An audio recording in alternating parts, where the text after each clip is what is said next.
हम भारत के लोग भारत को एक संपूर्ण प्रभुत्व संपन्न समाजवादी पंथ निरपेक्ष लोकतंत्रात्मक गणराज्य बनाने के लिए तथा उसके समस्त नागरिकों को सामाजिक, आर्थिक और राजनीतिक न्याय, विचार, अभिव्यक्ति, विश्वास, धर्म और उपासना की स्वतंत्रता, प्रतिष्ठा और अवसर की समता प्राप्त कराने के लिए तथा उन सब में व्यक्ति की गरिमा, राष्ट्र की एकता और अखंडता सुनिश्चित करने वाली बंधुता बढ़ाने के लिए दृढ़ संकल्प होकर अपनी इस संविधान सभा में आज तारीख 26 नवंबर 1949 ईस्वी को एतद द्वारा इस संविधान को अंगीकृत, अधिनियमित और आत्मार्पित करते हैं।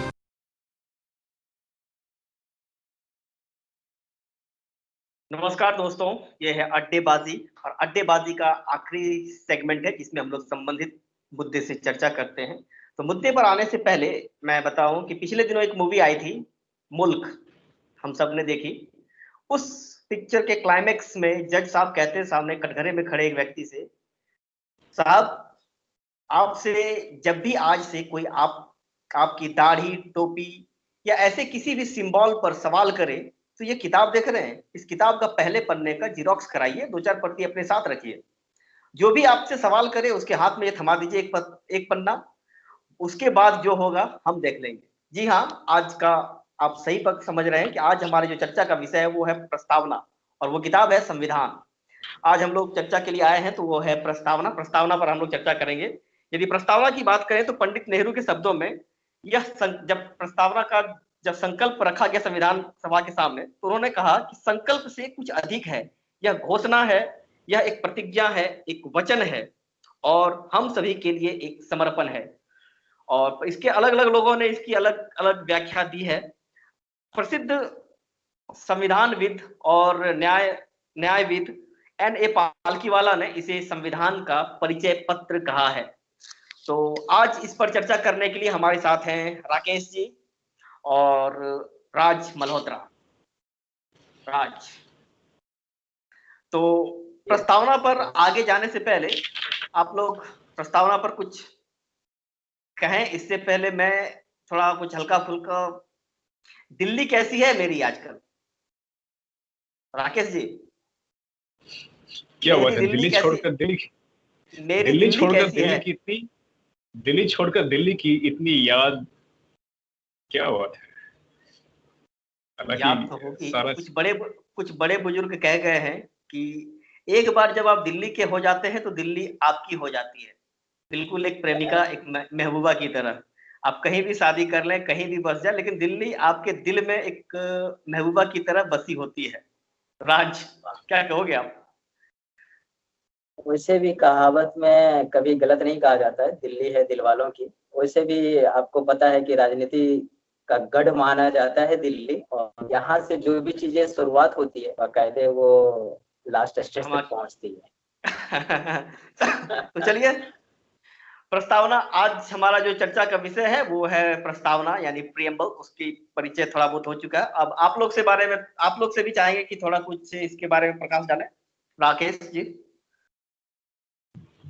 हाँ, जस्ट अगर किसी भी डिस्कस में अगर ये बातें आती है कि इंडियन कॉन्स्टिट्यूशन का जो प्रीएम्बल है वो क्या है, तो साथियों आप जानते हैं कि जो भारत का संविधान है वो संविधान केवल सरकार चलाने का दस्तावेज नहीं, इसमें उन भारतीयों का उम्मीद है, आशाएं हैं, जिससे कि उनकी आगे आने वाली समय में उनके सारे जो इच्छाएं हैं, होप है, एस्पिरेशंस है, उस पर उनका जो उम्मीद रखी गई है, जो दिए गए हैं इंडियन कॉन्स्टिट्यूशन में, उसका सब डेवलपमेंट है। क्योंकि अगर हम फर्स्ट में ही अगर पढ़ते हैं कि we the people of India having solemnly resolve to constitute India into sovereign socialist democratic republic to secure to all its citizens justice, socially, economically, politically, liberty of thought expression, belief, faith and worship, जो उसमें दिए गए हैं। तो ये सारा hope and aspiration है। क्योंकि मैं आपको बताना चाहूंगा यहाँ पर कि जिस प्रकार से भारत जो प्रस्तावना है भारत के संविधान का, ये उसके सारे ब्लूप्रिंट है, ये उसका एक निचोड़ है, उसका सार है, उसका एसेंस है ये कि हमारे जो संविधान में क्या चीज है। क्योंकि हम लोग जिस देश में रहते हैं, यहाँ का जो सोशल स्ट्रक्चर है, इसका जो इकोनॉमी है, इसका जो पॉलिटिकल जो स्थितियां हैं, वो क्या है, क्या इसमें सारे लोगों का उसमें पार्टिसिपेशन है, क्या वो इसमें सोशल रूप से वो जो समाजवाद का कंसेप्ट दिया गया है, क्या वो चीज को फॉलो किया जा रहा है, क्या फैटर्निटी है इसमें, अगर नहीं है तो उसके लिए क्या प्रयास किए जा रहे हैं। इस तरह से जो जितने भी होप एंड एस्पिरेशंस इसमें दिए गए हैं, ये सारा रिफ्लेक्ट करता है ये भारत का संविधान की प्रस्तावना। तो इसमें हम सारा चीज देखते हैं यहाँ पे कि जितने भी यहाँ पर इंडियन कॉन्स्टिट्यूशन में भारत में जितने भी एक्टिविटीज हो रहे हैं, वो सारा का सारा हमारे संविधान में रिफ्लेक्ट होता है। जी राज। सभी सुनने वालों को मेरा प्यार भरा नमस्कार। जी, मैं कहना चाहूंगा जिस तरीके से शरीर आत्मा के बिना काम नहीं कर सकता, ऑक्सीजन के बिना काम नहीं कर सकता, उसी तरीके से मैं याद दिलाना चाहूंगा कि संविधान जो है प्रस्तावना के बिना बेकार है। जो इसलिए संविधान में प्रस्तावना का निहित होना ये दिखाता है कि हमारे संविधान का दर्शन क्या है, हमारे संविधान में क्या मूल भावना छुपी हुई, लोगों को एक्सप्रेशन कैसे हैं, इसकी मुख्य झलक प्रस्तावना में पूरी तरीके से निहित है। और आप यहाँ ये भी देखेंगे कि सामाजिक, आर्थिक, राजनीतिक, न्यायिक व्यवस्था किस तरीके से की गई है, कैसे न्याय दी जाती है, कैसे क्या किया जाता है, ये सारा कुछ प्रस्तावना में निहित है। जी, तो चलिए अब सीधे चर्चा पर आते हैं। तो इसमें हम लोग जैसा कि जानते हैं 4-5 सवाल लेते हैं। आज सवालों की लिस्ट थोड़ी लंबी है, 6 सवाल हैं। तो पहले सवाल पर, यदि पहले मुद्दे पर पहुंचे, तो जैसे हम लोग प्रस्तावना पढ़ते हैं, सबसे पहली लाइन होती है, हम भारत के लोग, we the people of India. पिछले दिनों हमारे एक पूर्व मंत्री जी थे, उनके मुंह से ये सवाल निकला था, एक जुमला टाइप में निकला था, who the people of India. चलिए आज यही सवाल हम भी यदि पूछें कि आखिर यहाँ किसकी बात की गई है, we the people of India, यानी we the people of India माने कौन, who the people of India? Rakesh ji. Absolutely sir. जो हमारा प्रियम्बल है वो स्पष्ट रूप से कह रहा है कि we the people of India having solemnly resolve to constitute India into sovereign socialist democratic republic. We the people of India is all sections of societies, all people of the section of societies, whether all structure, whether from in different part of the country and different part of societies. यानी कि इसमें हमारे संविधान के जितने भी हमारे, यहाँ आपको रोकना चाहिए। कंट्री मतलब देश से यहाँ मतलब है इंडिया, दैट इज भारत, जो 26 जनवरी 1950 को अस्तित्व में जो जिस रूप में आया। और हाँ, कंट्री ये जो राष्ट्र का जो एक जियोग्राफिकल टर्मिनोलॉजी या फिर उसका पर्यायवाची हम समझ ले, हालांकि दोनों बेसिक डिफरेंट होता है, लेकिन यहाँ पर मेरे कहने का भाव को समझे तो इसमें जितने भी हमारे समाज के जो सेक्शंस हैं उनका भागीदारी केवल नॉट केवल इसमें मिनिस्टर, कोई एडमिनिस्ट्रेटर या फिर जो बहुत बड़े ऑफिसर्स है, ये उनका नहीं है।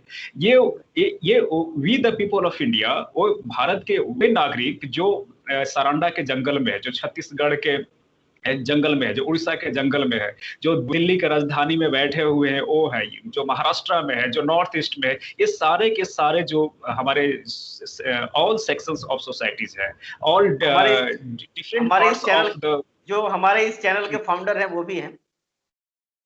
हाँ, आपको मैं छोड़ नहीं रहा हूँ, आपको भी इसमें शामिल कर रहा हूँ।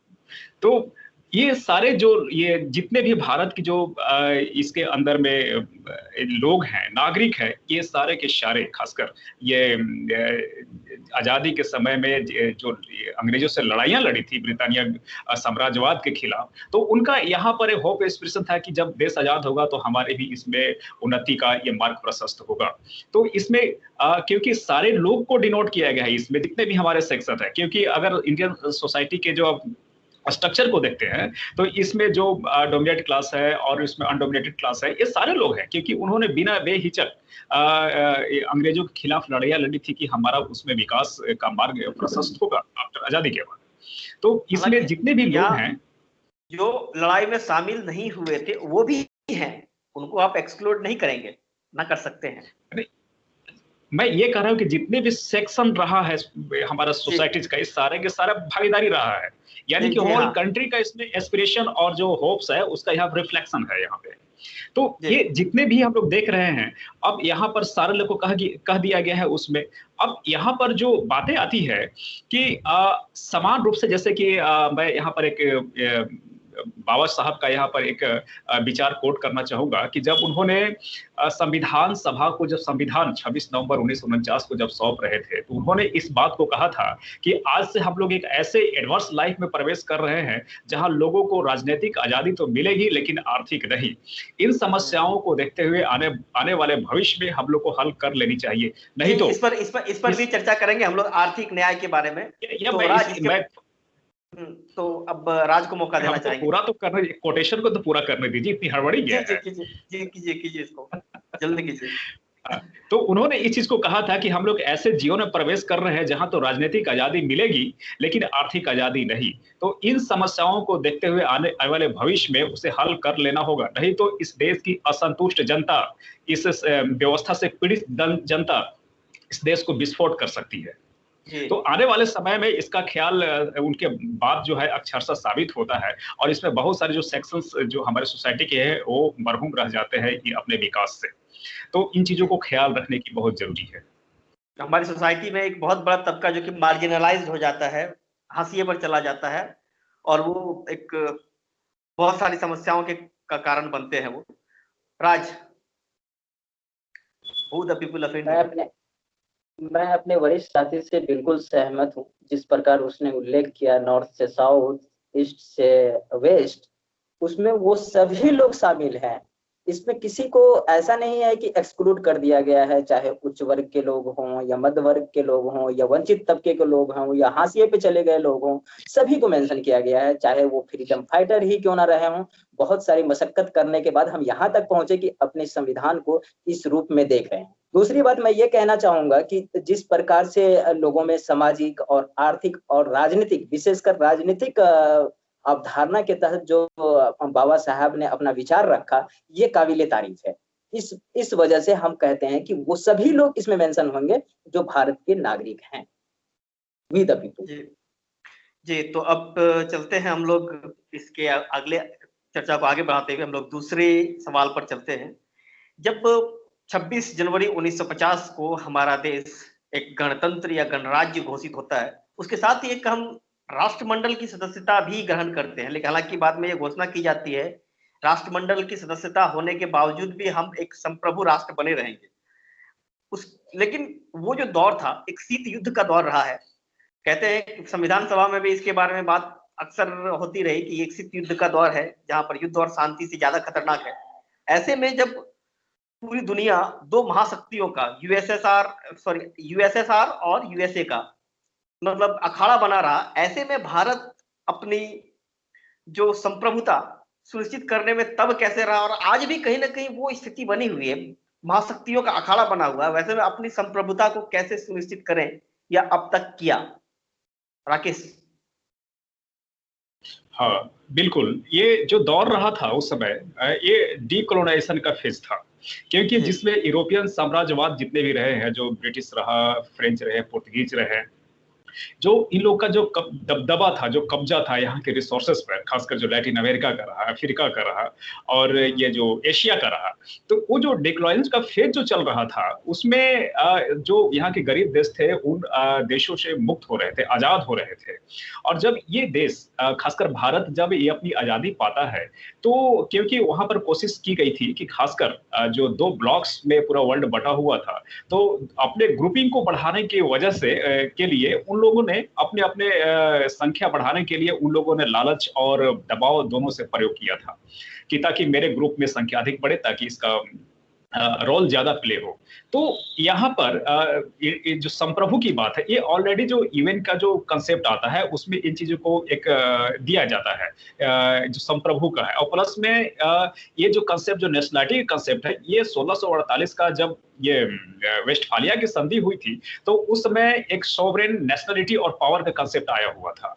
तो इन चीजों को लेकर जब यहाँ पर भारत जब संविधान बना रहा होता है तो कहीं न कहीं उसमें जो इंटरनेशनल जो अफेयर है, इंटरनेशनल पॉलिटिक्स एंड पॉलिसीज है, वो हमारे इंडिपेंडेंट इंडिया को कैसे प्रभावित करता है। और वहाँ के जो जितने भी कॉन्स्टिट्यूएंट असेंबली में जो विद्वान उस समय राजनीतिकविद और जो कानूनविद बैठे हुए थे, वो अच्छी तरह से जान रहे थे।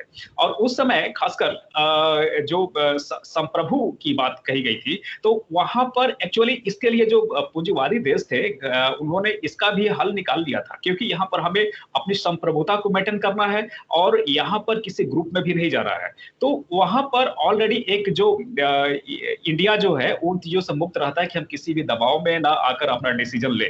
तो यहाँ पर हम देख रहे हैं कि जिस प्रकार से नॉन अलाइनमेंट का कंसेप्ट आता है यहाँ पे, क्योंकि उसमें इंडिया पूरे विश्व को लीड कर रहा होता है। नेहरू के नेतृत्व में पूरा नॉन अलाइनमेंट जो नाम है उसमें उसके माध्यम से, क्योंकि हम किसी के दबाव में नहीं आना चाहते हैं। और दूसरी ओर मैं यहाँ पर एक चीज और जिक्र करना चाहूंगा कि जब ये दौर आया तो ये जो खासकर साम्राज्यवादी देश थे, ये इनको पता था कि जब ये जो सॉवरेनिटी का कंसेप्ट है, जो संप्रभु कंसेप्ट तो बहुत पहले से चले आ रहा है, लेकिन जब ये देश आजाद हो जाएंगे तो फिर ये हमारा जो दबदबा है उसका क्या रहेगा। तो उन्होंने इस चीज को या अपने तरीके से हल निकालने के लिए जो 1944 में जो ब्रिटेन वुड्स का जो सम्मेलन हुआ था, कॉन्फ्रेंस हुआ था, उसमें उन्होंने जो 3 इंस्टीट्यूशन का डेवलप किया था, उसके माध्यम से उन लोगों ने एक जो डिसीजन लिया था ताकि वहां पे जितने भी थर्ड वर्ल्ड के कंट्रीज हैं, हम उनके अपने प्रभाव में रखें और वहाँ उनका जो रिसोर्सेज है, उसका नेचुरल रिसोर्सेज है, ह्यूमन रिसोर्सेज है और भी इसके जो डायमेंशंस है, उसको अपने अधिकार क्षेत्र में रहे और अपनी नीतियों से उसे प्रभावित करते रहे। हालांकि ये एक चीज और ये आगे मिलता है कि इसी चीज को जब ये बहुत सारे विद्वान साथी कहते हैं, बहुत सारे जो इसमें इंटरनेशनल पॉलिटिक्स के जो विशेषज्ञ, उन्होंने कहा है कि जो इन सभी संगठनों का जब निर्माण हुआ था तो rich organiser for rich countries, और यहाँ तक जब 1970 में जब हम लोग ये चीज को देखते हैं कि वहां पर एक इंटरनेशनल जो अखाड़ा में ये बातें आती है, न्यू इंटरनेशनल इकोनॉमिक ऑर्डर, यानी कि इसमें ऐसा एक कंसेप्ट दिया गया था कि जो थर्ड कंट्रीज के रिसोर्सेज है और जो एक फिनिश्ड गुड के पास जो फिनिश्ड गुड जो होता है, उत्पादन के साधन जो है, तो दोनों में ज्यादा का डिफरेंसेस नहीं होगा। अगर जो दोनों में अगर ज्यादा का डिफरेंसेस होगा तो यहाँ पर क्या होगा कि जिस प्रकार से स्थितियां जो पहले रही थी, इस प्रकार से स्थितियां आज भी रहेगी। यानी कि आप तो औने पौने दाम में रिसोर्सेज को खरीद लेंगे, लेकिन इसका जब उसका तैयार माल जब उसमें मार्केट में आएगा तो उसका काफी हाई रहेगा। तो इसमें क्या हो जाएगा कि जो रॉ मटेरियल की उत्पादक कंट्री है उनका स्थिति पुनः वही गुलामी वाली कंडीशन में रहेगी, जिसका बेनिफिट नहीं मिल पाएगा। लेकिन इस आइडियोलॉजी को भी काउंटर करके और फिर वहां पर अलग सिस्टम डेवलप किया जाता है, फिर न्यू लिबरलिज्म का जो कंसेप्ट आता है, और ये स्थितियां जो है आगे थर्ड कंट्रीज के लिए बहुत अच्छी स्थिति नहीं है। तो ये चीज हम यहाँ पर देख रहे हैं। राज, जहां तक आजादी के समय संप्रभु की बात है सर, कि मैं आपको याद दिलाना चाहूंगा कि उस समय ये ऐसी बात नहीं थी कि नई कॉन्सेप्ट थी, ये पहले से चली आ रही थी कॉन्सेप्ट थी, और जो है हम संप्रभु पहले भी थे और उस समय ये नया कॉन्सेप्ट लाया गया था। और बात तब की है जब हम आजादी के लिए संघर्ष कर रहे थे, और जैसा मेरे बड़े साथी ने कहा कि उस समय जो है वर्ल्ड 2 भागों में बटा हुआ था, 2 ध्रुवीय देशों में बटा हुआ था, जैसे आपने भी क्वेश्चन किया। एक उधर अमेरिका और रशिया, ये दो मतलब का जो है एक वर्चस्व साबित हो रहा था कि कौन जो है ज्यादा ताकतवर है। तो उस समय भारत के लिए ये बड़ा डिफिकल्ट सवाल था, बड़ा मुद्दा था कि मैं किसके साथ हूँ, और वो दोनों भी सोच रहे थे कि मेरे पक्ष में भारत आ जाए, और अमेरिका चाह रहा था कि मेरे पक्ष में भारत आ जाए। भारत के पास ये डिफिकल्ट सवाल था कि मैं क्या। तभी वो आपको पता होगा कि जवाहरलाल नेहरू जब अपनी अध्यक्षता में वो नेम का कॉन्सेप्ट लाया, जिसका वो लीड रोल कर रहे थे, पूरे थर्ड कंट्री जो है उसमें शामिल थे। तो ये जब कॉन्सेप्ट आया तो आपने ये देखा होगा कि जब हम उस समय की बात कर रहे हैं जिस समय की यूरोपियन साम्राज्य का हमारे ऊपर जो है उपनिवेश था, उस समय भी हम अपने संपर्कों को इस तरीके से हैंडल कर रहे थे कि हम किसी भी द्विध्रुवीय देशों में शामिल ना होकर के एक निष्पक्ष तरीके से हम एक जो है स्टेप बाय स्टेप अपना स्टेप ले रहे थे। तो ये कहीं ना कहीं ये साबित करता है कि हम किसी के अंदर नहीं रह सकते, हम अपना डिसीजन खुद लेने का हक है मुझे। जी हाँ, तो चलिए इसके बाद जहां तक संप्रभुता की बात है, तो संप्रभुता का अर्थ होता है कि हम एक संप्रभु राष्ट्र के मामले में कोई बाह्य शक्ति उसके निर्णय को, उसके वहां के सिस्टम को प्रभावित नहीं करेगी या नहीं कर सकती है। तो ऐसे में हमारे जब शीत युद्ध का दौर था, ऐसे में हमारी संप्रभुता बनी रही। तो इसके बाद हम चलिए चर्चा को आगे बढ़ाते हुए अगले सवाल पर पहुंचते हैं। जैसे कि हम जानते हैं कि हमारा समाज जो है समाज में काफी डाइवर्सिटी है। यहाँ समाज में, यानी कि देश में, हम सीधा देश की बात करें तो उत्तर से दक्षिण, पूरब से पश्चिम, यहाँ तक कि एक गांव में भी, एक जगह पर भी काफी विविधता है उसके लोगों के परचेसिंग पावर में, लोगों के सामाजिक और आर्थिक स्टेटस में। तो ऐसे में एक सवाल है कि सामाजिक, आर्थिक और राजनीतिक न्याय के मामले में आज हम अपने देश को कहाँ पाते हैं?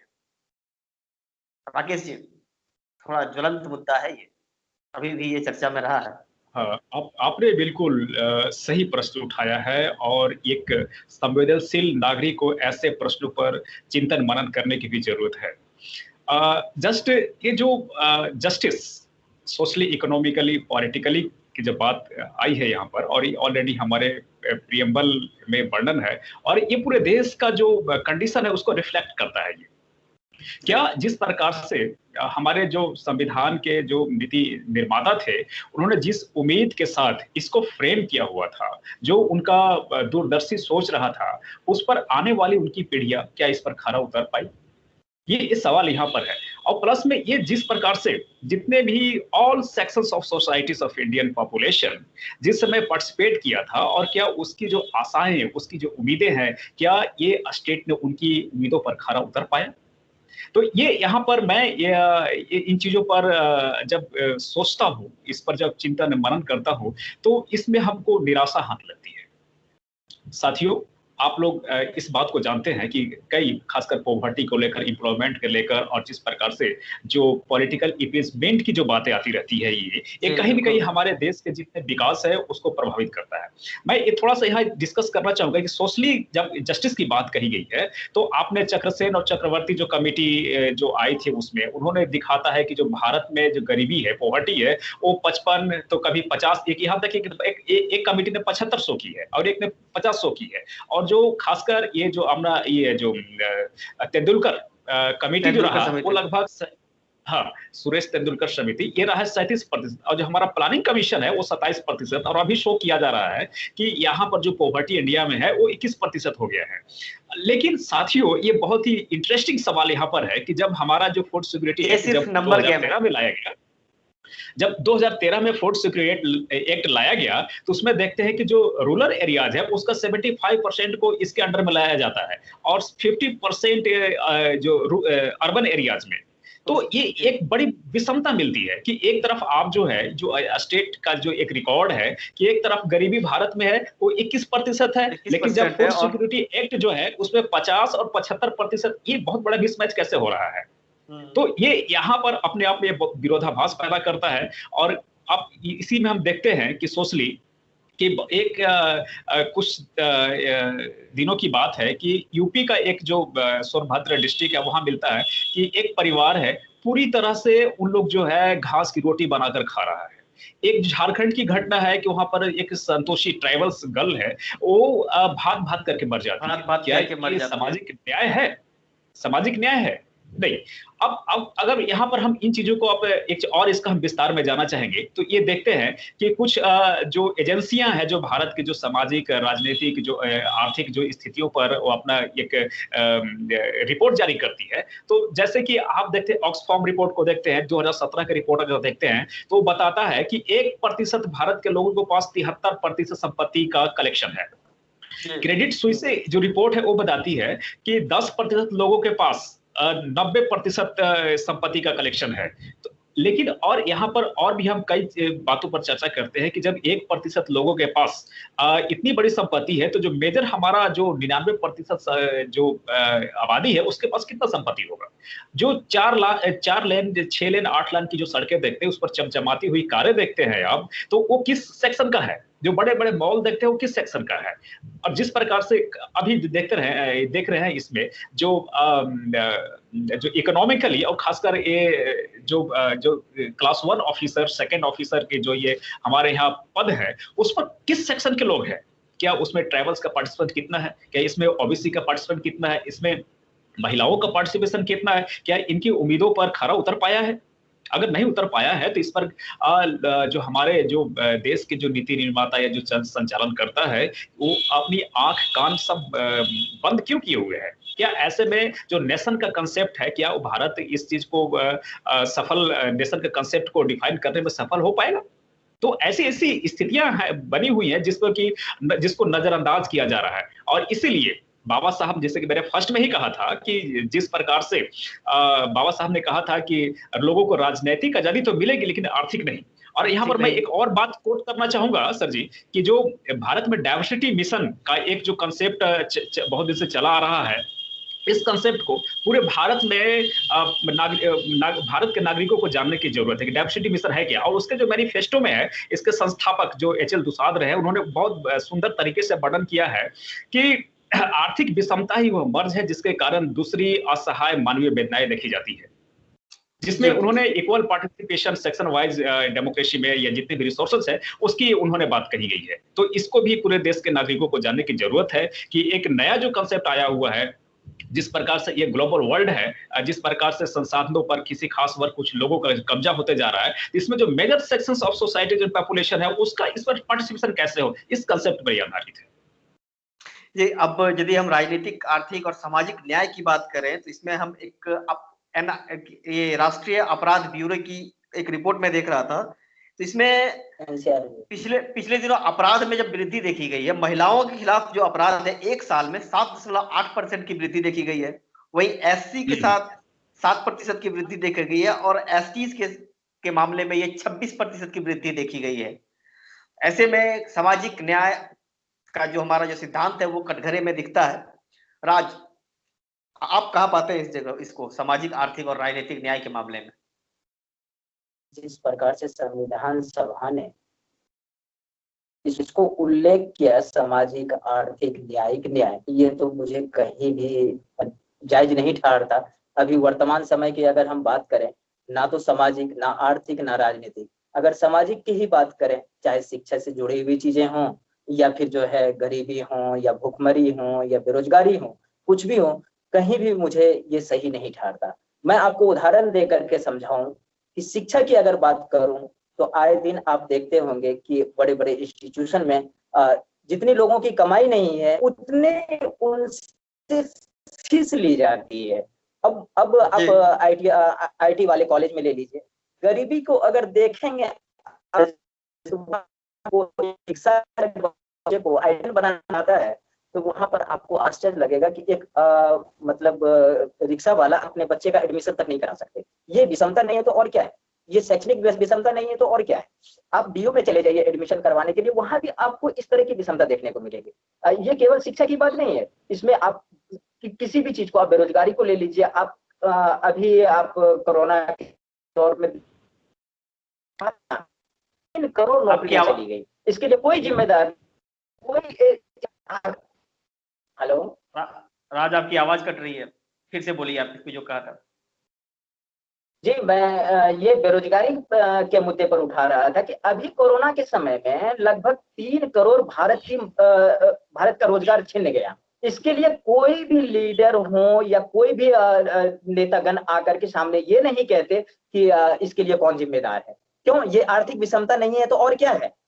जबकि इस मामले में आपने भुखमरी को भी मैं एक बार बीच में आपको रोकना चाहूंगा, जबकि यदि हम पश्चिमी देशों की बात करें, यूएसए की बात करें, तो उन्होंने एक रोजगार को, एक व्यक्ति के रोजगार को बचाने के लिए जी तोड़ मेहनत की और आज वो एक सही जगह पर टिके हुए हैं, लेकिन हमारे यहाँ वैसी अगर जी वर्ल्ड में अगर आप देखेंगे तो रोजगार भत्ता भी दिया जा रहा है लोगों को जिसकी रोजगार छिन गई हो, जिनकी ये लोन, गरीबी वो में भी ये लोन स्थिति लेकर। है कि सुबह को हाँ लोन लेकर इस तरह से होती है कि सुबह खाते हैं तो बच्चे रात में भूखे रह जाते हैं। अभी आपने क्या कहते हैं पॉवर्टी का इंडेक्स आया हुआ था, उसमें भारत की जो स्थिति देखी गई, आपको जानकर आश्चर्य होगा 107 कंट्रियों में हमारी जो कंट्री है वो 94 पर रैंक पे है, अवस्थित है। अब सोच सकते हैं कि हमसे कहीं ऊपर नेपाल, क्या कहते हैं श्रीलंका, बांग्लादेश, पाकिस्तान, ये कहीं ज्यादा हमसे ऊपर है। तो अब यहाँ भूखमरी के सूचकांक में भी हम इतना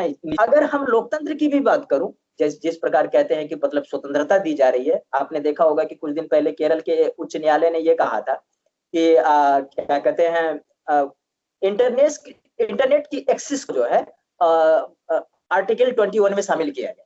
आपने देखा होगा उनकी गरिमा को हनन किया गया था। तो यहाँ भी ये कहीं ना कहीं स्वतंत्रता को दिखाता है कि आप इंटरनेट एक्सेस आपके अंदर तक है या नहीं है।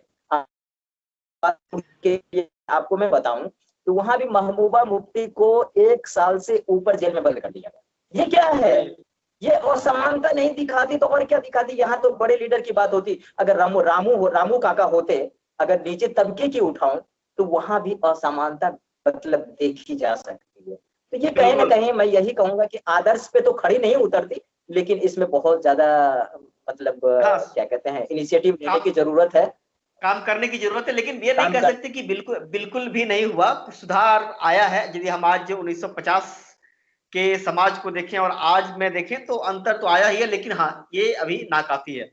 जी तो एक चलिए चीज अब मैं राजनीति के मुद्दे पे एक टॉपिक आपको थोड़ा सा बताना चाहूंगा कि जिस प्रकार से राजनीति में आप देखेंगे, राजनीति में हमेशा आप देख रहे होंगे कि उसी नेता को टिकट मिलती है जिसका कि बैकग्राउंड किसी हत्या, कोई बलात्कार या फिर कोई इस तरह के संगीन अपराधों से जुड़े होते हैं। ऐसा क्यों होता है? हमारे यहाँ ऐसे लीडरों को चुनाव में क्या कहते हैं खड़े होने का अधिकार क्यों नहीं दिया जाता, जो शिक्षित हो, जो मैरिड हो? इस पर हम लोग जब चुनाव आयोग और चुनाव की बात करेंगे तो उस एपिसोड में इस पर जरूर अच्छे से बात करेंगे।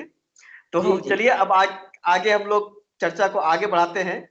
और अब जो हमारा अगला सवाल लेते हैं कि आज जब जैसे देख रहे हैं कि अभी भी बिहार में चुनाव है, और जब भी हमारे देश में चुनाव आता है, राहत इंदौरी साहब का एक मशहूर शेर वो याद होगा, जब भी सरहद पर तनाव होता है तो वो कहते हैं कि देखो कहीं चुनाव है क्या। तो सरहद पर ही नहीं, आज सरहदें हमारे ही बीचों बीच आ चुकी है। सांप्रदायिक ध्रुवीकरण आज हमारे समाज में ही सरहद बन चुका है। आज हमारी जो राजनीति है वो बिल्कुल सांप्रदायिक ध्रुवीकरण पर टिकी हुई है। ऐसे में हम यदि पंथ निरपेक्षता या धर्म निरपेक्षता की बात करें तो ये अवधारणा कहाँ टिकती है राज? सांप्रदायिक ध्रुवीकरण और पंथ निरपेक्ष। सर आए दिन आपको ये चीज देखने को मिल जाएगा, चाहे वो दिल्ली हो या भारत के किसी कोने में, आपको ये चीज देखने को मिल जाएगा। अभी आपने देखा होगा कि कुछ दिन पहले जेएनयू का मामला आया था, वहां भी ये चीजें कहीं ना कहीं सांप्रदायिक ध्रुवीकरण को प्रदर्शित करता था। लेकिन सच्चाई सामने हमेशा नहीं आ पाती, इस वजह से हमें सच्चाई पता नहीं चल पाती। आपने वहां पर एकदम अगर सही से एनालिसिस करेंगे तो वहां पर आपको ये चीजें जो है ना मतलब सही से दिखाई देंगी। दूसरी बातें मैं बता दूं कि जिस अभी बिहार में चुनाव हो रहा है, वहां पर जातिगत जो व्यवस्था आपको देखने को मिलेगी, ये आप सोच भी नहीं सकते कि जिस प्रकार से क्या कहते हैं प्रत्येक पॉलिटिकल लीडर या प्रत्येक जो पॉलिटिकल पार्टियां हैं वो अपने अपने गढ़ क्षेत्र में ये कहते हैं कि मेरी जाति का जो है वोटिंग इतना है, मेरी जाति का इतना है।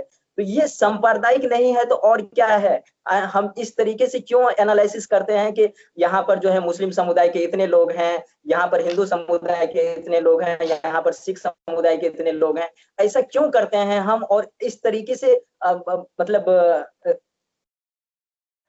राजनीतिक स्थितियां तो छिन्न भिन्न हो जाएगी ना।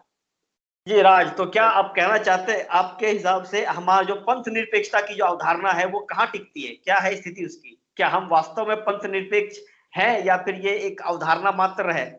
नहीं, हम ये कतई नहीं कह सकते कि केवल अवधारणा मात्र है। जिस प्रकार से इसमें क्या कहते हैं 42 अमेंडमेंट जब लाया गया था 1976 में और ये शब्द जोड़ा गया था, तो वो राज्य की तो हम ये कभी नहीं कह सकते हैं कि राज्य जो है धर्मों के ऊपर काम करे, क्योंकि धर्म और राजनीति दोनों एक अलग अलग कॉन्सेप्ट है, हम इनको साथ लेकर के कभी नहीं चल सकते। तो इस वजह से जब ये कॉन्सेप्ट लाया गया तो हम यही कह रहे थे कि राज्य का कोई धर्म नहीं होगा, राज्य का अपना कोई धर्म नहीं होगा। वो अगर किसी के फेवर में काम करती है तो ये गलत होगा। तो इस वजह से हम ये तो कतई नहीं कह सकते कि पंथ निरपेक्ष जो है कहीं नहीं ठहरता, पंथ निरपेक्ष काम करती है, लेकिन इसमें बहुत ज्यादा सुधार की आवश्यकता है फिलहाल। जी राकेश। आपने जिस प्रकार से अभी कंडीशन है, जो देश की स्थिति है, उस जगह आपने बिल्कुल सही जगह इसको स्ट्राइक किया है। जैसे पंथ निरपेक्ष जो सेकुलर है, इसका क्या मतलब है? Absence of religion in the country. आज सेक्युलर को तो सिकुलर कहा जा रहा है, सिक SEEC नहीं SEEK। आखिर क्यों, आखिर ऐसा स्थिति क्यों बन गया? क्या यह जो अवधारणा है, जो सेकुलरिज्म का जो दर्शन है, क्या ये किसी खास लोगों के हाथ में आ गया है, या फिर इसे छोड़ दिया गया है एक ऐसे मंच पे जिस पे सभी लोग समान रूप से बिना कोई प्रेशर के इस पर बहस कर सके? क्या वो स्थिति है? अगर इस पे हम सेकुलरिज्म की अगर बात कर रहे हैं तो आखिर ये सवाल सबसे पहले उठता है कि यहाँ पर जो भारत के लोग हैं, जो भारत का जो नियम और कानून है, ये तो सबसे ऊपर है और उसके अनुसार, संविधान के अनुसार चलना है। जबकि ये सेकुलरिज्म का कंसेप्ट है कि ये जितने भी भारत के नागरिक हैं, जितने भी उसका कम्युनिटीज हैं, जितने भी पंथ में बटे हुए हैं, उसके बिना बाउंड्री के, बिना डिमार्केशन के वो एक साथ रहे, जो कि नेशनलिटी कंसेप्ट को परिभाषित करता है। और इसी में उन्होंने जब संविधान सभा में जब इस पर बहस हो रही थी तो बाबा साहब ने इन चीजों को डिफाइन किया था, नेशनलिटीज में इन चीजों को डिफाइन किया था कि उसमें हमारे यहाँ पर क्या है, डाइवर्सिटीज है, लैंग्वेज का है, रिलीजन का है, क्षेत्र का है, सारे चीज का है। इसके बावजूद भी हम लोग वहां पर सब एक साथ मिलकर रहते हैं, तो यहाँ पर नेशनलिटी का कंसेप्ट आता है। लेकिन आज जिस प्रकार से भारत में, जिस प्रकार से जो सत्तारूढ़ पार्टियां हैं जो वर्क कर रही है और जिस प्रकार से उसका लेजिस्लेटिव प्रोसीजर का वो रूप देते जा रही है, तो यहाँ पर जो मुस्लिमों के खासकर टारगेट करने का ये बातें हर जगह, हर मंच से उठाई जा रही है कि मुस्लिम को कौन से टारगेट किया जा रहा है। जैसे कि आप देख सकते हैं एग्जांपल लेकर कि ये 370 के इशू लेकर, 3 तलाक को लेकर, राम मंदिर को लेकर और बहुत सारी और भी ऐसी चीजें हैं जिसके वजह से टारगेट किया जाता है। ये तो यहाँ पर आप यहाँ पर याद, अभी एक और चीज है जनसंख्या को लेकर, जबकि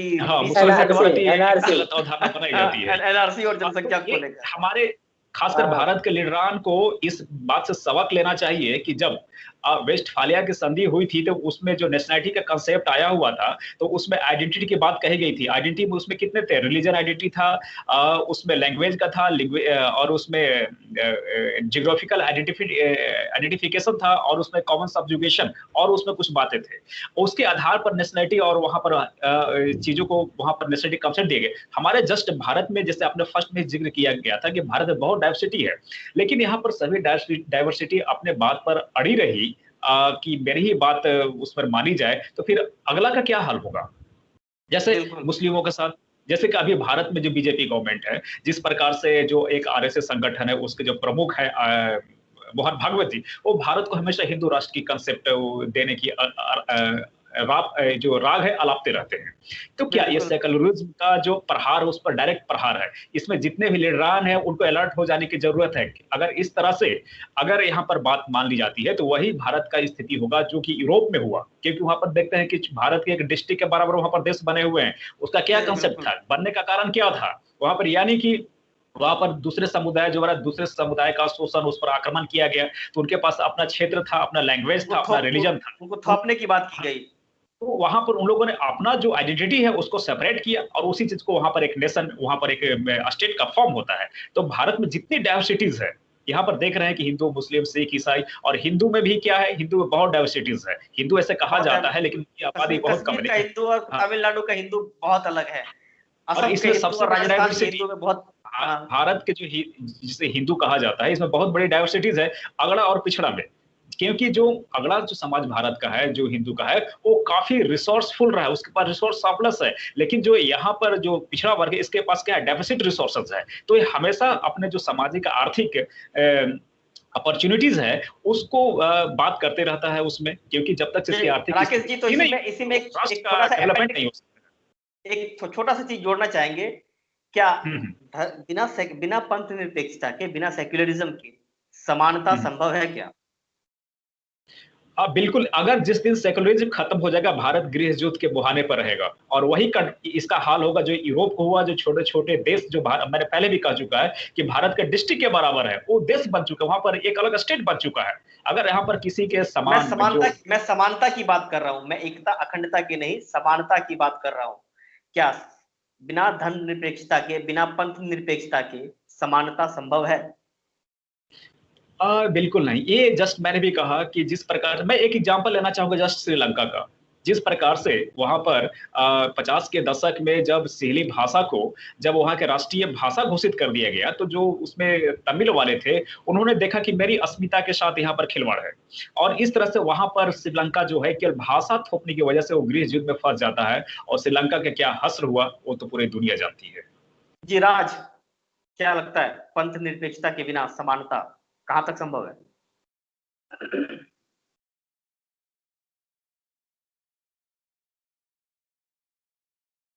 ये तो मुझे नहीं लगता सर कि पंथ निरपेक्षता के बिना जो है समानता संभव है, क्योंकि जब धर्मों में आपने देखा होगा कि सभी धर्मों का समान भाव अगर आपके अंदर नहीं होगी तो आप कभी नहीं कह सकते कि समानता संभव है। समानता तभी संभव होगी जबकि आप एक नजर से सभी को देखेंगे, सभी का सम्मान करेंगे, सभी धर्मों का सम्मान करेंगे, यहाँ तक कि सभी के विचारों का भी आपको सम्मान करना पड़ेगा।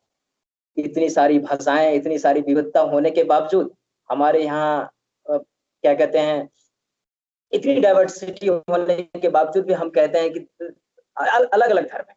सब जगह आपको अलग अलग धर्मों के लोग मिल जाएंगे। तो कम से कम सभी के विचारों का सम्मान तो होना चाहिए, तभी जाकर के हम कह सकते हैं कि हाँ, इसके बिना ये संभव मुझे तो नहीं लगता।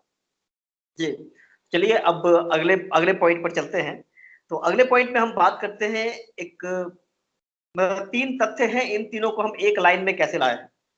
व्यक्ति की गरिमा, बंधुता और राष्ट्र की एकता और अखंडता, ये चीजें एक दूसरे से कैसे रिलेटेड है, या फिर इसको आप एक लाइन में कैसे खड़ा कर सकते हैं राकेश जी? हाँ, ये बहुत अहम सवाल है, क्योंकि यहाँ पर आपने जो गरिमा की बात की, बंधुता की बात की, और जो हमारा जो इंटीग्रिटी ऑफ नेशन की बात की है, तो आप यहाँ पर समझ सकते हैं कि ये कैसे आएगा। अगर हमारा सेक्शंस ऑफ सोसाइटी है, अगर उसको हम इकोनॉमिकली, सोशली अगर उसको हम मजबूत नहीं करते हैं, तो क्या उसमें एक इन चीजों से वंचित रहकर जो डिप्राइव रहेगा, तो वो डिप्राइव क्लास जो है वो हमेशा क्रांति की ओर जाएगा, और उस लोकतंत्र को कभी भी विस्फोट कर सकती है। उसे गरिमापूर्ण जीवन के लिए उसको इकोनॉमिक पार्टिसिपेशन की जरूरत है। जब वह पार्टिसिपेशन अगर आता है, तो जिस प्रकार से सारे लोग समान रिसोर्स का जब समान बंटवारा होगा, समान मतलब कि अपॉर्चुनिटीज में, सरकारी नौकरी में, यानी बिजनेस में, सारा चीज में अगर उसका पार्टिसिपेशन होता है, तो यहाँ पर एक कंसेप्ट बंधुत्व का आएगा, वहां पर विनेस का फीलिंग आएगा, और वही जो विनेस फीलिंग है वो सीधे नेशनल इंटीग्रिटीज को शो करता है, वो उसमें अखंडता को शो करेगा। अगर किसी देश को, अगर आप वहां पर एक सेक्शन है उसको विकास से वंचित कर दिए हैं, और दूसरे सेक्शन उसका सरप्लस बेनिफिट ले रहा है, तो क्या दोनों के जो विकास है, अपेक्षाएं हैं, कभी मिल पाएगा? विनेस फीलिंग आ पाएगा? कभी नहीं। दोनों में एक क्या होगा, जैसे मार्क्स की भाषा में फिर वही मार्क्सिज्म यहाँ पर लागू हो जाता है कि एक जो है संपन्न क्लास है, एक वंचित क्लास है, और यहाँ पर क्या होगा कि हमेशा जो वंचित क्लास है वो संघर्षरत रहेगा अपने राइट के लिए। और इसका एग्जाम्पल मैं एक लेना चाहूंगा कि जैसे कि अमेरिका का आप उदाहरण लेना चाहेंगे। यहाँ पर जब अमेरिका आजाद हुआ तो वाशिंगटन साहब ने इन चीजों सबको बोला था कि देश आजाद होता था सबको विकास का मौका मिलेगा, लेकिन वहां के जो नेग्रोज थे, जो वहां के ह्यूमन जो ब्लैक्स थे, वो जस्ट ह्यूमन कैटल के फॉर्म में थे, वहां पे उनको कोई आजादी नहीं थी, वो गुलाम थे। लेकिन वहां पर आजादी के बाद 90 साल के बाद वहां पर होता है यूं कि जो अब्राहम लिंकन के नेतृत्व में जब वहां पर ये जो अमेरिका गृह युद्ध में फंसता है तो लड़ाइयां होती है, तो उस युद्ध में मानवता को एक बेमिसाल जीत मिलती है और उन्हें कॉन्स्टिट्यूशनल अमेंडमेंट करके वहां पर ब्लैक्स को पार्टिसिपेशन की बात कही गई। लेकिन वहां पर क्या होता है कि नेपोटिज्म की वजह से उन चीजों को इंप्लीमेंट करने में नहीं हो पाता है। फिर जब हम 50-60 के दशक में जब यहाँ देखते हैं 20th सेंचुरी में, तो यहाँ पर जो वहां पर नॉन अलाइनमेंट जो ये जूनियर मार्टिन लूथर किंग के जब नेतृत्व में वहां पर जो आंदोलन हुआ था, तो उसमें वहां पर उनको पार्टिसिपेशन दिया गया। और ये पार्टिसिपेशन कहां से लिया गया? ये भारत के संविधान से, उन्होंने भारत के आरक्षण प्रणाली से उन्होंने उन चीजों को अमेरिका की सरकार ने अपने देश में लागू किया और उसको कहा गया अमेरिकी अफर्मेटिव एक्शन प्रोग्राम। यानी कि जो वहां के ब्लैक्स है, हिस्पैनिक है, डैनिश है, जो सोसाइटी का जो पार्ट रहा है, उसमें उनकी पार्टिसिपेशन संख्या अनुपात में दी गई। तो वो अमेरिका जो है आज अगर महाशक्ति बना हुआ है, तो अफर्मेटिव एक्शन प्रोग्राम का एक बहुत बड़ा उसमें कंट्रीब्यूशन रहा है, जो अमेरिका को एक यूनाइट करके रखता है, उसके जो नेशनल इंटीग्रिटी है उसको मेंटेन रखता है। ये तो जस्ट भारत में भी हमारे इन चीजों को फॉलो करने की जरूरत है, क्योंकि जस्ट हम लोग बहुत ज्यादा जरूरत है। हाँ, क्योंकि मैंने फर्स्ट में इसको डिस्कस किया था कि कई जो एजेंसियां का रिपोर्ट इसमें इंक्लूड किया था कि जो क्रेडिट स्विस है वो 10% लोगों के पास 90% संपत्ति इकट्ठा होने की बात कर रही है, और ऑक्सफैम जो 1% लोगों के पास 73% संपत्ति इकट्ठा होने की बात कर रही है। तो ये यहाँ पर क्या होता है, कैसे बंधुत्व आ पाएगा, कैसे इंटीग्रिटी हो पाएगा, जबकि एक डिप्राइव्ड है और दूसरा सरप्लस है। तो ये बिल्कुल यहाँ पर जितने भी लीडरान हैं उनको होश में आ जाने की जरूरत है कि हमारे देश में जो स्थितियां पनप रही है उसको समानता और बंधुता के लिए क्या योजनाएं होनी चाहिए, इस पर उन्हें जरूरत है बहस करने के लिए, निष्पक्ष इस पर व्यवहार करने के लिए, और साथ साथ में जितने भी हमारे देश के जो नागरिक हैं उनको भी इस बात से अवगत होना चाहिए कि अगर हम कई मामलों में अगर सरप्लस है और दूसरा जो सामने वाला व्यक्ति है वो बिल्कुल पूरी तरह से डिप्राइव्ड है, उसकी स्थिति आज भी पूरा प्राइमेटिव बनी हुई है, तो क्या हमारे प्रति उसमें बंधुत्व की भावना रहेगा? नहीं रह पाएगा। तो यहाँ पर बिल्कुल एक जो सर्वजन कल्याण की जो नीति है, इसको हर नागरिक को फॉलो करने की जरूरत है। तो राकेश जी, ये मार्टिन लूथर किंग जूनियर की बात कर रहे थे आप? जी जी, ये वही है ना जिन्होंने वी शैल ओवरकम, ये जो गीत की रचना की थी, हम होंगे कामयाब? ये तो मुझे नहीं आइडिया है कि वो कौन किए थे, लेकिन जो उनका आंदोलन रहा था वो पूरी दुनिया, अमेरिका के इतिहास को बदल के रख दिया, और वहां पर सोशल जस्टिस का कंसेप्ट जो होता है एक दुनिया के लिए बेहतर उदाहरण साबित होता है।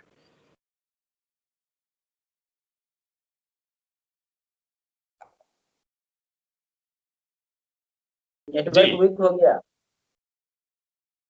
चंदू जी। एक साथ आप एक लाइन में कैसे देखते हैं? चंदू जी, आपकी आवाज कट गई, फिर से कहेंगे कुछ? जी, जैसा कि ये मेरा सवाल है पहला, कि व्यक्ति की गरिमा और बंधुता और इसको एक साथ, राष्ट्र की एकता और अखंडता को आप एक लाइन में या एक साथ कैसे देख पाते हैं?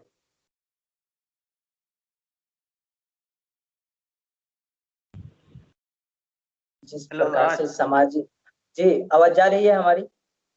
जी बिल्कुल आ रही है। ये हमें इन चीजों को एक साथ में लाने के लिए सबसे पहले तो हमें सामाजिक और आर्थिक और जो राजनीतिक न्याय है इससे भली भांति पूरा करना पड़ेगा, और अगर हम इस ओर मजबूती से ध्यान नहीं दिए तो ये हम पूरा नहीं कर सकते, पहली बात। दूसरी बात ये मैं कहना चाहूंगा कि कम से कम इकोनॉमिकली स्ट्रॉन्ग होने की बहुत जरूरत है। वीकर सेक्शन को आपने देखा होगा, कभी भी हम जब क्रांति कोई भी होती है तो कोई उच्च वर्गीय क्रांति नहीं करते, हमेशा जो क्रांति होती है वो निम्न वर्ग और मध्यम वर्ग ही क्रांति का स्टेप लेते हैं। तो इस वजह से उस सेक्शन को हमें बहुत आर्थिक रूप से मजबूत करने की जरूरत है, तभी जाकर के हम ये कह सकते हैं कि उनकी गरिमा को जो है हम सुचारू रूप से चला सकते हैं। जहां तक बंधुता की बात है, सभी नागरिकों को बनाए रख सकते हैं। हाँ, बनाए रख सकते हैं।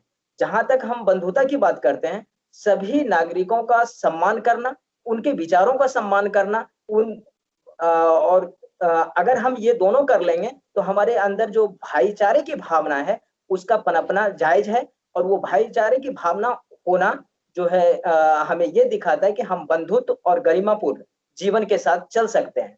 और अखंडता में हम ये कतई नहीं कह सकते कि इन दोनों के होते हुए हम एकता और अखंडता की बात कर सकते हैं। जी, तो चलिए अब हम चर्चा को आगे बढ़ाते हुए हम हमारा जो आज का आखिरी सवाल है, जल्दी जल्दी से इसको निपटाएंगे क्योंकि लंबा समय खींच रहा है आज।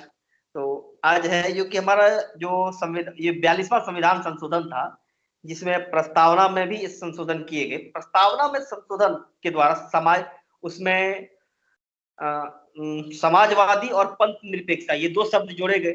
इसके बाद भारत की राजनीति और भारतीय समाज में उसका क्या प्रभाव पड़ा, राकेश जी? हाँ, ये जब एक दौर था जिस समय शामिल किया गया था, जिस समय इमरजेंसी का दौर था, ये इंदिरा गांधी की सरकार थी, उन्होंने देश पर इमरजेंसी इंपोज किया हुआ था। और उस समय कंडीशन ये था कि जो ऑलरेडी हमारे जो देश का जो एक विचार होता है, जिस प्रकार से आज से एंशिएंट फेज से हम लोग इसमें एक समाजवादी जीवन में रहे हैं, क्योंकि जिस प्रकार से हमारा जो देश रहा है, इसके जो आपसी पड़ोसी बर्ताव रहा है, एक बिल्कुल समाजवाद पे आधारित था। क्योंकि बुद्धा से लेकर जितने भी आगे हम लोग देखते हैं, उन्होंने सब शांति और जो समाजवाद की बात कही गई, उनकी फिलॉसफी में चीज दिखता है कि सभी को समान रूप से देखने की बात वो करते हैं। तो ये तो हमारे सभ्यता के जड़ में है, हमारी संस्कृति के जड़ में यहाँ पर है। तो यहाँ पर जो 76 में जब इस चीजों को जब लाया गया, तो यहाँ पर एक बेहतर एग्जाम्पल मिलता है। इसका कारण क्या था जोड़ने का? इसलिए कि जो आपने फर्स्ट में ही चर्चा किया हुआ था कि जो हमारा वर्ल्ड जो है, ये विश्व जो दो ध्रुवीकरण में बटा हुआ था, और दोनों पक्ष से विश्व के जितने भी थर्ड कंट्री के देश है, अपने अपने ग्रुप में शामिल करने की होड़ लगी हुई थी। यानी कि वो अपने नीतियों को, अपने इंटरेस्ट को जो थर्ड वर्ल्ड के कंट्रीज है उस पर थोपने की बात कर रहे थे वो। तो इस तरह से जो भारत का जो इंडियन कॉन्स्टिट्यूशन का जो सार है, इसेंस है, वो बिल्कुल स्टेट सोशलिज्म का दिया हुआ है।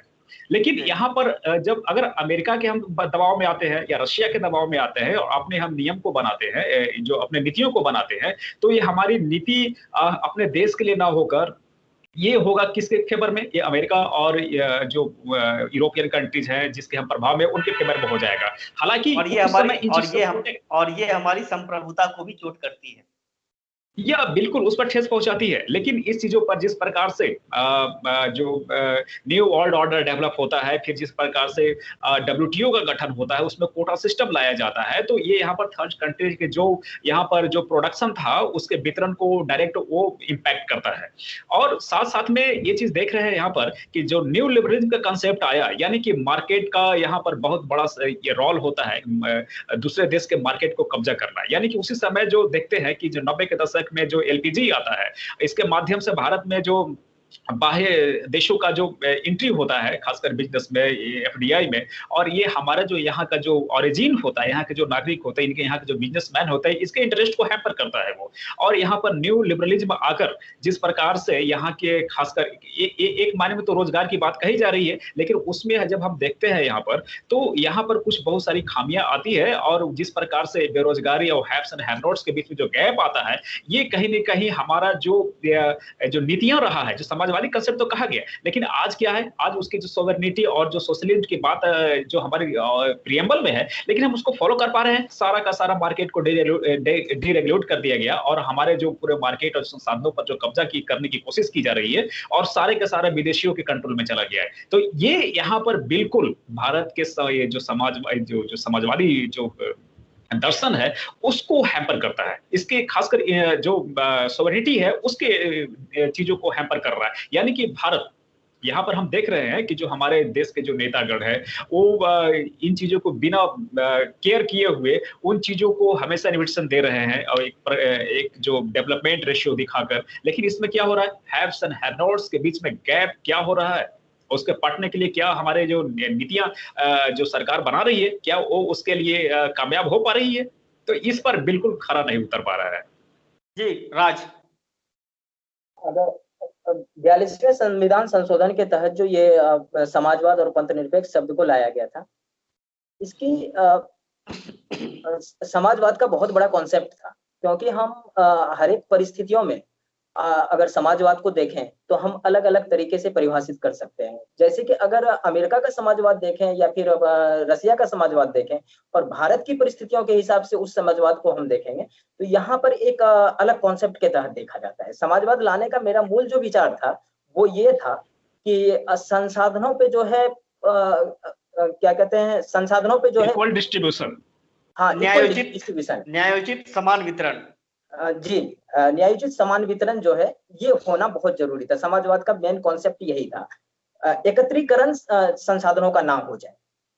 तो इसी वजह से ये कॉन्सेप्ट लाया गया था। और आप देखे होंगे कि जीवन यापन करने के लिए, मतलब आम लोगों की अगर बात करूं तो जीवन यापन करने के लिए समाज में समान वितरण होना बहुत जरूरी है। और अगर अपना स्वामित्व हो जाए तो और बढ़िया, स्वामित्व और नियंत्रण में भी होना बहुत जरूरी है।